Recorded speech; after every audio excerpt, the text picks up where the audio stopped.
ডিএলএদেরও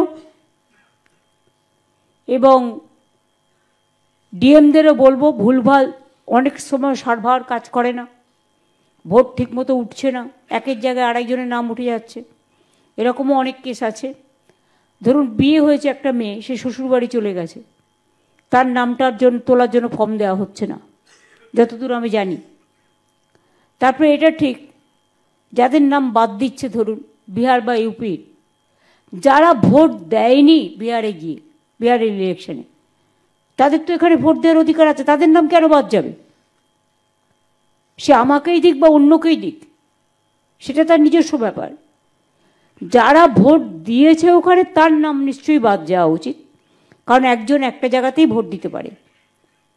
কিন্তু যারা দিতে যায়নি, যারা এখানকার ভোটার, যারা পরিযায়ী শ্রমিক, তারা অনেকে বাইরে কাজ করেন, তাদের পরিবারগুলোর কাছ থেকে ডিটেলস নিয়ে তাদের ফর্ম ফিল আপ করুন। তাদের আর একটা কথা হচ্ছে, হিয়ারিং শুরু হলো, হিয়ারিংয়ে যদি কাউকে ডাকে যাবেন এবং যে কাগজপত্র চাইবে নিয়ে যাবেন।